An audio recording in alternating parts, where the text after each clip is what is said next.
Në një fshat të humbur mes maleve të Kaukazit Verior në Azerbajxhan, ku era e fortë sillte aromën e çajit të zi të pjekur në samovar dhe bukës së ngrohtë sapo dal nga tenda, jetonte familja Rashidit dhe Aiselit. Fshati i quajtur Qala gjendej pranë kufirit me Gjeorgjin, një vend i izoluar ku shtëpitë të ndërtuara me gur dhe balë qëndronin të mbështetura në shpatet e kodrave dhe një lum i ftohtë rrjedhës në lugin furnizonte ujin për bagëtin dhe arat e pakta. Rashid, një burr 50 vjeçar me fytyrë të rrudhur nga dielli dhe duar të forta nga puna e rëndë, punonte si bari dhe fermer. Ai kulloste një tuftë të vogël telesh në shpatet e gjelbra të malit dhe mbillte grure patate në një copë tokë të thatë që mezi prodhonte mjaftueshëm për të mbajtur familjen gjallë. Aisel, gruaja e tij, një grua e fortë 48 vjeçare, me një shall të kuq të lidhur rreth kokës dhe sy të mbushur me vendosmëri, merrej me shtëpinë, gatuante çorba me perime të vetme, qepte rroba të vjetra për të kursyer para dhe ndihmonte Rashidin në ar kur kishte nevojë. Ata kishin vetëm një fëmijë, djalin e tyre Farid, i cili për ta ishte gjithçka. Faridi lindi në një natë të ftohtë dimri kur dëbora kishte mbuluar çdo gjë dhe era u lërinte mes maleve. Aisel e mbajti të voglin pranë gjoksit duke u lutur që ai të rritej i fortë dhe i shëndetshëm. Rashid, i ulur pranë sopës së vjetër të drurit, buzëqeshi për herë të parë pas ditëve të gjata të punës. "Ky djalë do të na nxjerrë nga varfëria", tha ai duke i prekur ballin Faridit me dorën e tij të ashpër. Që nga ajo ditë, çdo veprim i Rashidit dhe Aiselit u kushtua Faridit. Ata ndërronin që djali i tyre të studionte, të largohej nga Qala dhe të ndërtonte një jetë më të mirë. Jeta në Qala ishte një betejë e përditshme. Dimrat ishin të egër me dëbor që bllokonte rrugët për muaj të tërë, duke lënë fshatin të izoluar nga bota. Verat ishin të nxehta dhe të thata, me arat që digjeshin nga mungesa e ujit. Rashid zgjoi para agimit për të kullotur dele, duke ecur orë të tëra në shpatet e pjerta të malit, ndërsa Aisel përgatiste bukë të shtypur dhe çorba me qepë dhe patate. Ushqimi i tyre ishte i përditshëm. Mishi ishte një luks i rrallë, i ngrënë vetëm në festat e Bajramit.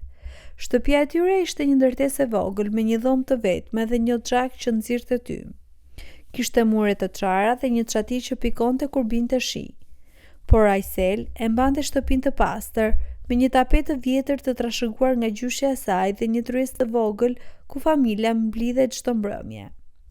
Farid rritej mes vështirësive, por dashuria e prindërve e mbronte nga hidhërimi e varfërisë.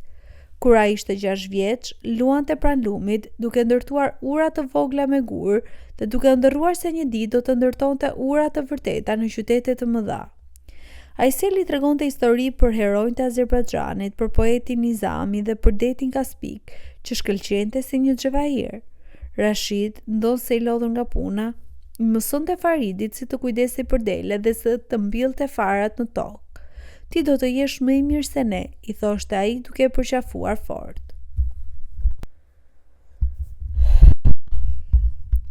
Për të paguar librat dhe uniformën e shkollës së Faridit, Rashid shiti 3 dele, një sakrificë e madhe për një familje që varej nga bagëtia për të mbijetuar. Aisel punonte netëve duke qepur rroba për fshinje dhe duke shitur qilim të punuar me dorë në pazarin e fshatit. Kur Faridi mbushi 10 vjeç, një stuhje e fortë shkatërroi çatinë e shtëpisë. Rashid punoi ditë e natë për ta rindërtuar muret, duke marrë borxh nga fshinjet, ndërsa Aisel gatoi për familjet e pasura të fshatit për të fituar disa manat. Faridi, duke pasur sakrificat e prindërve, premtoi: "Një ditë do t'ju blej një shtëpi të re, me dritare të mëdha dhe një kopsht me lule." Në moshën 14 vjeçare, Faridi fitoi një bursë për të vazhduar shkollën e mesme në Sheki, një qytet më i madh disa orë larg Qalas. Aisel qau kur ai u largua, por zemra i mbushe me krenari. "Shko, biri im, dhe mos harro kush je", i tha ajo, duke i dhënë një shall të qepur me dorë. Në Sheki, Faridi jetonte në një konvikt të ftohtë dhe të zymt, por studioi me zgjedhje.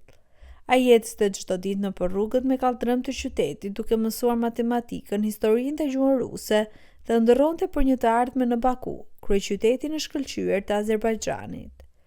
Kur mbushi 18 vjeç, Faridi u pranua në Universitetin e Bakus për të studiuar ekonomi.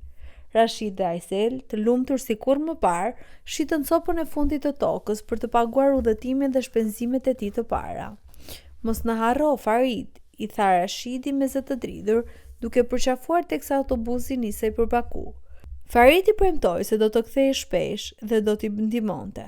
Në Baku, qyteti i madh me ndërtesa të larta, drita që nuk fikeshin kurrë dhe aroma e naftës ndiej kudo. Faridi u ndjesi në një botë tjetër. Ai punonte natën si kamarier në një restorant të zhurmshëm pranë bulevardit të detit Kaspik, ndërsa ditën ndiqte leksionet me një fletore të vjetër dhe një laps të cunguar. Në universitet Faridi takoi Leilën, një vajzë e bukur nga një familje e pasur. Babai Leilës, Elnur, ishte një biznesmen i njohur në industrinë e naftës, me vila në periferi të qytetit dhe makina luksoze të parkuara në obor. Leila, me flokë të gjata dhe të zinj, sy të thellë dhe rroba firmato, u tërhoq nga zgjuarësia dhe ambicia e Faridit. Ata ranë dashuri gjatë një leksioni mbi ekonominë globale, ku Farid foli me pasion për zhvillimin e Azerbajxhanit. Pas diplomimit, ata u martuan në një dasëm madhështore në një hotel me 5 yje në Baku, me valde tradicionale azerbajxhanase, tavolina të mbushura me plov dhe dolma dhe qindra të ftuar nga elita e qytetit. Rashid dhe Aysel erdhën nga qala të veshur me rrobat e tyre më të mira, por u ndjen të huaj mes të pasurve. Byrynia doli, përshpëriti Aysel, duke mbajtur lotët, ndërsa shikonte Faridin që vallëzonte me Leilën. Pas dasmës Faridi u zhyt në jetën e re luksoze, filloi të punojë si menaxher në kompaninë e Vjerrit duke fituar një rrogë të majme. Leila dhe Farid jetonin në një vilë të madhe me pamje nga deti Kaspik, me shërbëtorë që pastronin shtëpinë dhe një kuzhinier që gatuante çdo darkë. Ata shkonin me pushime në Antalya dhe Dubai, duke qëndruar në hotele luksoze dhe duke postuar foto në rrjetet sociale. Kur Leila lindi një vajzë, Nargizin, Faridi u bë një baba krenar. Nargizi me floka çurrela dhe një buzëqeshje ngjante asaj të Ayselit, u bë qendra e botës së tyre, por Farid nuk i tregoi prindërve për lindjen e mbesës. Ata janë në fshat, nuk kuptojnë jetën tonë, thoshte Leila dhe Faridi, i dashuruar dhe i jetur për të kënaqur gruan, nuk e kundërshtoi. Ndërkohë në qala, Rashidi dhe Aysel plakeshin në varfëri. Rashid tani me shëndet të dobët, punonte ende në ar, duke mbjell patate dhe duke kullotur disa dele të mbetura. Aysel qepte për fshinjet, por sytë e saj po dobësoheshin dhe duart i dridheshin. Telefonatat nga Faridi ishin të rralla dhe kur ai fliste premtonte se do të vinte së shpejti, por ai nuk vinte kurrë. Byryn na harroi, thoshte Rashidi duke ulur pranë lumit dhe duke parë qiellin. Aysel qante fshehur azinatën duke mbajtur një foto të Faridit si fëmijë, ku ai qeshte pranë lumit me një shkop në dorë. Një ditë një fshatar që kishte vizituar Bakun i tregoi Rashidit se Faridi kishte një vajzë të vogël, Nargizin. E pash në një foto në pazar, tha ai. Zemra e Rashidit u thye. Ai nuk na tregoi as për mbesën, i tha ai Ayselit me sytë e përlotur. Aysel u përpoq të mbroj Faridin. Ndoshta është i zënë, do të vi një ditë, por ajo ditë nuk erdhi kurrë. Kur Faridi ishte 30 vjeç, Rashidi vdiq nga një sulm në zemër. I lodhur nga puna dhe i dërmuar nga malli për djalin dhe mbesën që nuk e kishte takuar kurrë. Varrimi i tij u mbajt në xhaminë e fshatit me pak njerëz të pranishëm. Faridi erdhi nga Baku i veshur me një kostum të zi të shtrenjtë, por qëndroi si një i huaj larg turmës. Ai nuk foli shumë, nuk qau. Kam punë në qytet, tha ai duke u larguar shpejt pas ceremonisë. Aysel e vetme tani u kthye në shtëpinë e saj të zbrazët, e ndihmuar nga fshinje që sillnin ushqime dhe ilaçe. Zoti do të na gjykoj të gjithëve, thoshte ajo duke u lutur pranë një qeriu të vogël. Vitet kaluan, Leila, gruaja e Faridit, u sëmur rënd nga një sëmundje e rrallë që i dobësoi trupin. Mjekët në Baku thanë se trajtimet ishin të shtrenjta dhe të gjata. Faridi, tani 35 vjeç, u përpoq të kujdese për Leilën dhe Nargizin, vajzën e tyre 7 vjeçare. Por Nargizi, e llastuar nga një jetë luksoze, nuk rrinte në kopshtin e fëmijëve. Ajo qante për nënën dhe refuzonte të luante me fëmijët e tjerë. Faridi, dërmuar nga puna dhe stresi, vendosi të shkojë në qala për të lënë Nargizin te nëna e tij Aysel. Ai hipi në makinën e tij të shtrenjtë dhe udhëtoi në fshat, për herë të parë pas vitesh. Rruga për në qala i zgjoi kujtime të hidhura. Kaloi pranë lumit ku luante si fëmijë, pranarës ku ndihmonte të atin, pra shtëpisë ku nëna e priste gjithmonë me një pjatë çorp të ngrohtë.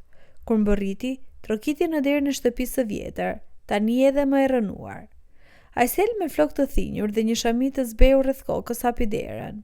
Ajo pa Faridi me Nargizin në krah dhe sytë e saj u mbushën me lot, por jo nga gëzimi. Nën, më fal, tha Faridi me zë të dridhur. Leila është e sëmur, mund ta mbash Nargizin për pak kohë, nuk kam ku ta lë. Aysel me fytyrë të rrudhur nga vitet dhe dhimbja tundi kokën. Jo birim, besa ime nuk më nje, ajo nuk më do dhe as unë nuk e njoh. E di pse? Sepse ti nuk dëshiron që ajo të më njoh. Papaju të vdiq me zemër të djegur dhe mall për ty dhe mbesën. Ai kur nuk e pata. Tani është shumë vonë. Më lër të qetë të vdes dhe unë, të shkoj te ai kur të kem kohën. Rritë mbesën tani vet, sepse është shumë vonë. Na dogje zemrën. Nuk isha aty kur kishim nevojë. Fshatarët u kujdesën për ne. Na sollën bukë dhe ilaçe kur ti ishe në Baku, duke jetuar si mbret. Tani, kur ke vështirësi dhe të duhet nëna, por nën nuk ke, e humbe vet. Faridi penduar dhe me lot, uli kokën. Nargizi e trembur e mbajti fort dorën e tij. Më fal nën, përshpëriti ai, por Aysel mbylli derën duke lënë jashtë. Faridi qëndroi për një çast para shtëpisë ku rrit, duke kujtuar ditët kur nëna e priste me një pjatë të ngrohtë dhe babai tregonte histori për delet. Ai u kthye në makinë me Nargizin pranë dhe u largua nga qala, duke ditur se kishte humbur diçka që nuk mund ta kthente më. Në Baku, Faridi vazhdoi të kujdesej për Leilën, e cila luftoi me sëmundjen, por shëndeti i saj po përkeqësohej. Nargizi rritej me mungesën e një gjysheje që mund ta donte dhe Faridi jetonte me peshën e pendimit. Aysel në qala jetoi ditët e saj të fundit e rrethuar nga fshinjët, por jo nga djali i saj. Kur ajo vdiq një vit më vonë, Faridi erdhi sërish në Varim, por kësa herë ai qau si fëmijë, duke kuptuar se kishte humbur gjithçka që kishte vlerë. Fshatarët që i kishin ndihmuar Ayselin deri në fund e shikuan me keqardhje, por askush nuk i foli.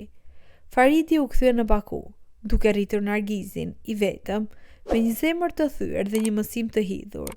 Dashuria e familjes është e sari që nuk mund të blihet, dhe koha nuk fal ata që e harrojnë.